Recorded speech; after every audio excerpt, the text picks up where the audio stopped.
ඔයාට හිතනවද ඔයාගේ ස්කින් එක ඔයාගේ වයසට වඩා වයසට ගිහින් කියලා? හරි. ඉතින් අපි මේ තත්ත්වයට කියනවා premature aging කියලා.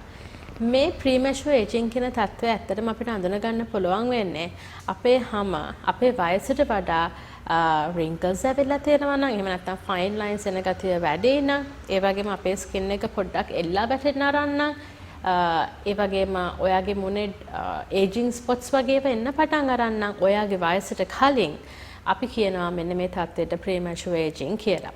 ඉතින් සාමාන්‍යයෙන් මේක වෙන්න හේතු කීපයක්ම බලපානවා. මේක ඇත්තටම ජානමය තත්ත්වයක් වෙන්නත් පුළුවන්. ඒ වගේම තමයි අපේ පාරිසරික බලපෑම් වෙන්න පුළුවන්. විශේෂයෙන්ම ඉර එළියෙන් ආරක්ෂා වෙන්නේ නැතිකම මේකට ප්‍රධාන හේතුවක් වෙනවා.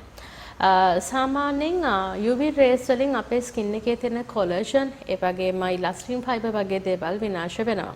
ඒකත් එක්කම අපේ skin එකේ තියෙන ඇදෙන සුළු ස්වභාවය එතකොට අපේ skin එකේ අර හැම එල්ලා වැටීම වගේ දේවල් පටන් ගන්නෙ මෙන්න මේ ප්‍රශ්නෙත් එක්ක. ඉතින් අපි අපේ හැම ගොඩක් වයසට යන එක අපිට control කරගන්න නම් අපි අනිවාර්යයෙන්ම අපේ skin එක ගැන සැලකිලිමත් වෙන්න ඕනේ. විශේෂයෙන්ම අපේ skin එකට සත්කාර කිරීම ගැන සැලකිලිමත් වෙන්න ඕනේ. daily skin care routines ටික හරියට කරලා ඒ කියන්නේ අපේ skin එකට ගැලපෙන skin type එකට ගැලපෙන products තෝරගෙන daily skin care ටික හරියට කරලා ඒ වගේම sun protections පාවිච්චි කරලා අපි කන බොන කෑම බිම වලින් පවා අපේ skin එකට අපි පෝෂණය දෙන දේවල් අරගත්තොත් අපිට පුළුවන් අපේ skin එක වයසට කලින් වයසට යන එක නවත්ත ගන්න.